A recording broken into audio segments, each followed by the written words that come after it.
आस्था और विश्वास की, धर्म की, अधर्म की। दोस्तों, आज की कहानी का विषय है परीक्षा। आज मैं आपको एक ऐसी कथा सुनाने जा रहा हूँ जिसमें पूर्णतः आस्था और विश्वास की झलक साक्षात दृष्टिगोचर होती है। हुआ कुछ यूं, एक बार राम सुबेर जी ने राम कथा का साप्ताहिक आयोजन करवाया। कथावाचक पंडित दीनानाथ मिश्र जी, जो कि बालाजी महाराज के परम भक्त थे, कथा वाचने आए।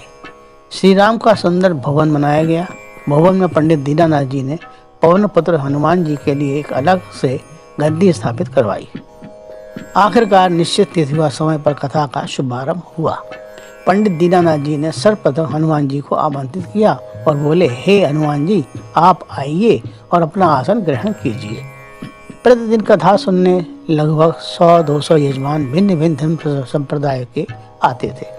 उन्हीं में से एक वकील साहब भी रोज श्री राम कथा सुनने आते थे।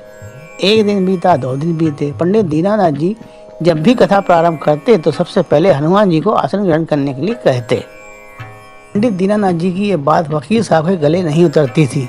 वे यही सोचते कि क्या कभी हनुमान जी भी आते हैं कथा सुनने। बस यूं ही पंडित जी हनुमान जी को बुलाने का, उन्हें बैठने का आग्रह करने का ड्रामा करते हैं। चौथे दिन आखिरकार वकील साहब से रहा नहीं गया। वे पंडित दीनानाथ जी से बोले, पंडित जी, आप रोज कथा प्रारंभ करने के पहले हनुमान जी को बोलते हैं कि आप आइए और अपना आसन ग्रहण कीजिए। क्या कभी हनुमान जी आते भी हैं या बस यूं ही? वकील साहब की बात सुनकर पंडित दीनानाथ जी बोले, यजमान, ये तो आस्था और विश्वास की बात है। मुझे विश्वास है कि हनुमान जी कथा सुनने अवश्य ही आते हैं, क्योंकि ऐसी मान्यता है कि जहाँ भी श्री राम की कथा होती है वहाँ श्री हनुमान जी जरूर उपस्थित होते हैं। वकील साहब बोले, लेकिन मैं कैसे विश्वास कर लूं कि आपके बुलाने पर हनुमान जी आते ही हैं और यहाँ इस गद्दी पर बैठते हैं? पंडित जी, ऐसे बात नहीं बनेगी। हनुमान जी यहाँ आते हैं और श्री राम कथा सुनते हैं, इसका कोई सबूत दीजिए। आपको यह साबित करना होगा कि हनुमान जी आपकी कथा सुनने आते हैं।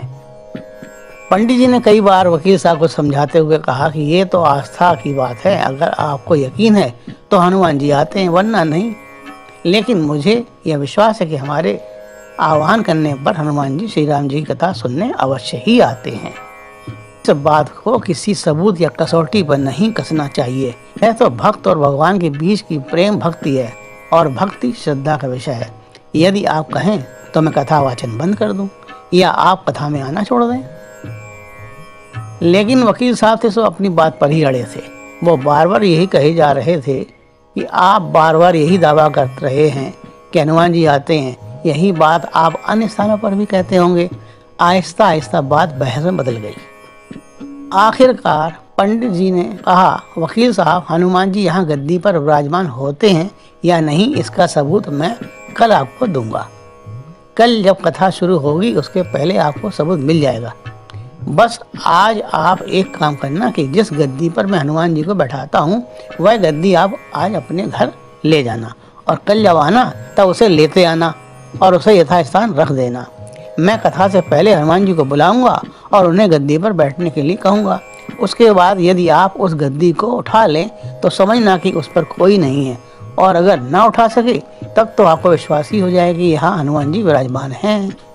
फिर पंडित दीनानाथ जी बोले, हम दोनों में से जो पराजित होगा वह क्या करेगा, इसका निर्णय भी तो कर लेते हैं। ठीक रहेगा ना वकील साहब? मैं अगर असत्य हुआ तो मैं कथा कहना छोड़ दूंगा और आपके ऑफिस में चपरासी बनकर सारी जिंदगी आपकी गुलामी करूंगा। लेकिन अगर आप गद्दी ना उठा सके तो आप क्या करेंगे?